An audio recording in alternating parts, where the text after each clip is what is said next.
Friends, અત્યારે 90% લોકોને ચશ્મા હોય છે. જો તમારે ચશ્માને ઝડપથી દૂર કરવા હોય, જો આંખોની બળતરા થતી હોય એને દૂર કરવી હોય, કોઈ પણ આંખનો પ્રોબ્લેમ હોય એને દૂર કરવો હોય તો ચોક્કસથી ફ્રેન્ડ્સ આ ટેસ્ટી એકવાર દૂધ બનાવજો. મારી 100% ગેરંટી છે ધીરે ધીરે ચશ્મા દૂર થઈ જશે અને આંખોનો કોઈ પણ પ્રોબ્લેમ હશે એ આસાનીથી દૂર થઈ જશે અને જે ટેસ્ટ છે એ ખૂબ જ લાજવાબ આવતો હોય છે.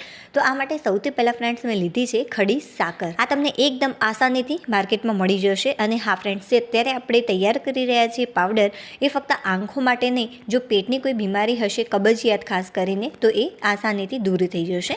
એક ફ્રેન્ડ્સ જેનો સ્ટેપ છે ધ્યાનથી જોજો. જો પરફેક્ટ રીતે અને પરફેક્ટ માપ સાથે બનાવશો તો એકદમ 100%નું રિઝલ્ટ તમને મળશે. તો અત્યારે મેં 1 વાટકી જેટલી આ જે ખડી સાકર છે એ લીધી છે. આનું માપ તમારે કઈ રીતે રાખવાનું એ હું તમને લાસ્ટમાં કહીશ. અત્યારે ફક્ત 1 વાટકી જેટલી મેં સાકર લીધી છે, ખડી સાકર. તો આ રીતે આપણે અધકચરી આને વાટી લઈશું. ચાલો હવે આપણે આનું માપ જે છે એ કઈ રીતે તમારે રાખવાનું એ જોઈ લઈએ. તો કોઈ પણ એક વાટકીનું તમારે માપ સેટ કરી લેવાનું. તો અત્યારે મેં નાની સાઈઝની વાટકીનો ઉપયોગ કર્યો છે. તો આ વાટકી ભરીને આપણે ખડી સાકર લઈશું. અધકચરી મેં વાટી લીધી છે, તો 1 વાટકી ભરીને લેવાની. બીજો ખાસ ફાયદો ફ્રેન્ડ્સ આ ખડી સાકરનો એ છે, જો તમે ઉનાળાની અંદર ખડી સાકરનો શરબત બનાવીને પીશો તો ખરેખર જે પગ અને હાથના તળિયે તમને બળતા હોય છે ઘણી વખત, એ નહીં બળે. હવે એ જ વાટકીની મદદથી મેં લીધી છે વરિયાળી, જે આપણે નોર્મલી મુખવાસ બનાવવા માટે ઉપયોગમાં લેતા હોઈએ છીએ. બસ આ એ જ વરિયાળી છે. વરિયાળીમાં પણ ઘણા પ્રકાર આવતા હોય છે. જે જાડી વરિયાળી આવતી હોય છે એનો ઉપયોગ બને ત્યાં સુધી નહીં કરવાનો. આ રીતે જે આપણે ખાવા માટે ઉપયોગમાં લેતા હોઈએ છીએ નાની વરિયાળી, જે સ્વાદ બહુ જ સરસ લાગતી હોય છે, એમનેમ ખાશો તો પણ બહુ જ સરસ લાગે છે. તો 1 વાટકી ભરીને વરિયાળી લીધી છે. શરૂઆતમાં જે ગેસની ફ્લેમ છે ફાસ્ટ રાખવાની. અત્યારે મેં 1 મિનિટ માટે જે ગેસની ફ્લેમ છે ફાસ્ટ રાખી અને ત્યારબાદ જે ગેસની ફ્લેમ છે તમારે ધીમી કરી દેવાની. જે વરિયાળી છે ફ્રેન્ડ્સ એ શરીરને ઠંડક આપનારું કાર્ય કરતી હોય છે અને સાથે સાથે વિટામિન એથી ભરપૂર છે. એટલા માટે આંખો માટે બહુ જ સારી આ કહેવાય અને બહુ જ શેકવાની જરૂરિયાત નથી.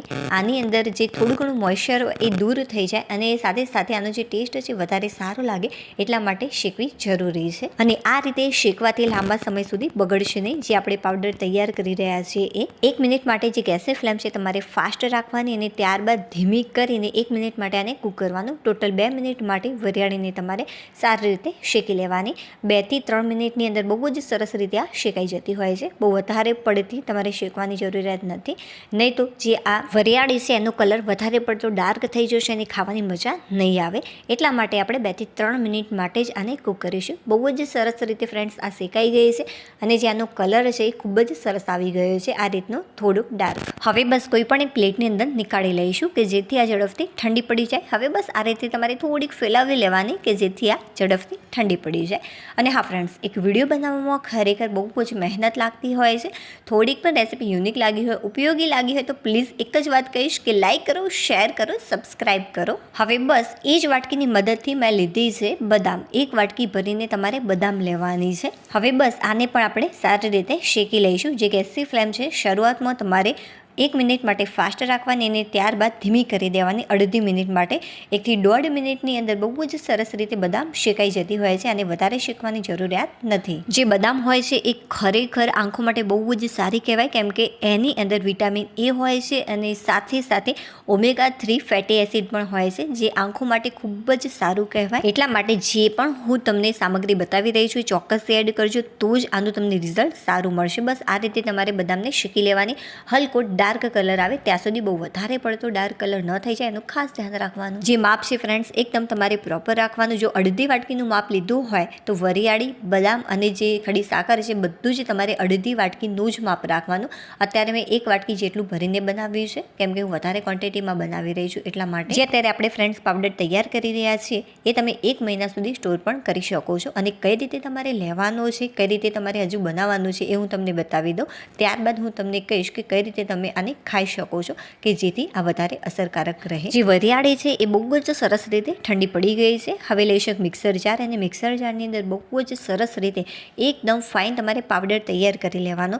જો ફાઇન પાવડર ન તૈયાર થયો હોય તો તમારે શું કરવાનું, કોઈ પણ એક ચારણી લેવાની અને ચારણીની મદદથી આને સારી રીતે ચાળી લેવાનો. બહુ જ સરસ ફાઇન પાવડર તૈયાર થઈ જશે. જો એકદમ સામાન્ય કકરો હશે તો ચાલશે, બટ વધારે પડતો કકરો નહીં રાખતા, નહીં તો તમને ખાવાની મજા નહીં આવે એટલા માટે. માટે. તો બહુ જ સરસ રીતે મેં પાવડર તૈયાર કરીને એક બાઉલની અંદર નીકાળી લીધો. હવે બસ એ જ મિક્સર જારની અંદર જે બદામ આપણે શેકીને રાખી હતી એ ઉમેરીશું અને સાથે થોડીક ખડી સાકર એડ કરી અને આને ક્રશ કરી લઈશું. તો બધી જ સાકર અત્યારે મેં એડ કરી છે અને થોડુંક મિક્સર આમાંથી હું નીકાળી લઉં અને ત્યારબાદ ક્રશ કરી લઉં, કેમ કે એકી સાથે બધું જ ક્રશ કરતાં નહીં ફાવે, કેમ કે જે જાર છે નાનો છે એટલા માટે. જે બદામ અને સાકરનો અડધો ભાગ છે એના કરતાં થોડુંક વધારે મેં ક્રશ કરીને આની અંદર ઉમેરી દીધું અને બાકીનો થોડોક ભાગ બચાવીને રાખ્યો હતો મેં ફરીથી ક્રશ કર્યો, કેમ કે મિક્સર જાર નાનો છે એટલા માટે. બાકી તમે સાથે પણ ક્રશ કરી શકો છો. આ રીતે સાકર અને બદામને સાથે ક્રશ કરવાથી બહુ જ સરસ રીતે ફાઇન ક્રશ થઈ જતું હોય છે. એટલે બને ત્યાં સુધી તમારે આ રીતે અડધો ભાગ લઈને ક્રશ કરવાનો. અને હા ફ્રેન્ડ્સ, નીચે જે ટેગ પ્રોડક્ટનો ઓપ્શન આવે છે